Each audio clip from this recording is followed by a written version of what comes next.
जय जगन्नाथ सांग मैंने समस्त को बहुत बहुत स्वागत मो चैनल को।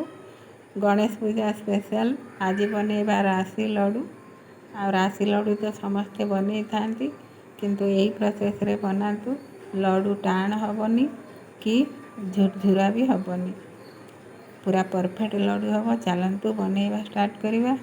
ये लड्डू बनैवाई मुझे खसा 200 ग्राम जोड़ा आमर देसी कला खसा ताकू धोईकी तार चोपा को बाहर कर देकी सुखे सुखाई मुझे आगुरी स्टक कर रखी आई खसारे मु लड्डू बनाऊँ।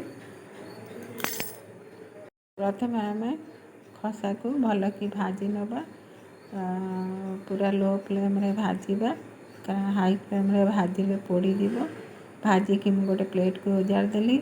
तापर से जी खसा नहीं थे 200 ग्राम खसा नहीं थी 200 ग्राम गुड़ मु नहीं जाऊँगी आ गुड़ को मेल्ट हाँपाई ताकू टिके पानी दे दूँगी आगे फुटवा को छाड़ा था भाजी सारे आउ टे पाछड़ी ने तार जो तले पाउडर भाया कला कलार थी से बाहरी जीव देखु ये गुड़र बबुल्स आसीगला गुड़ को भी लो हाई दीटा ये प्रस्तुत करेंगे जमती आमर गुड़ चॉकलेट भाया हो पानी रे पकईकी टेस्ट करवा। पानी रे पकेला माने एमती गोटाड़िया हो गोटे चॉकलेट टाइप रो ये देखो आमर गुड़ ठीक परफेक्ट हो लड्डू बनवाई।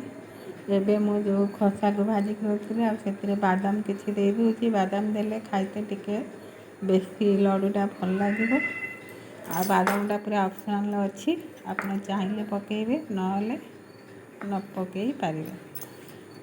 ये गुड़ पाग हो सारापर खसा को पकईकी एमती टिके घाटी देवे भल कि आईगला मुझे गोटे थाली को उजाड़ देती एबे ताकू पानी हाथ होगी आम ए लड्डू प्रस्तुत करनवा। लड्डू बनवा बहुत सहज होता है किंतु खावाई बहुत टेस्ट। आशा करुँच वीडियोटी भल लगे लाइक करेंगे शेयर करेंगे चैनल जो नुआ प्लीज चैनल टी सब्सक्राइब करदे। ये मुझे गोटे लड्डू प्रस्तुत करके आपण मानक देखी एमती सबूक लड्डू बनईदबा। लड्डू को आपण मैंने चाहिए मसे पर्यंत रखिपारे जमा फुरुषबनी पूरा अठाड़िया हो खावाई भी बहुत भल लगे। गुड़ पागटा है मेन गुड़ पागटा जो ठीक से बनई पारे ताने लड्डू पूरा खास्ता हम आमर माँ जेजे माँ भी लड्डू बढ़िया बनब। सब लड्डू रेडी हो गला। रही जय जगन्नाथ।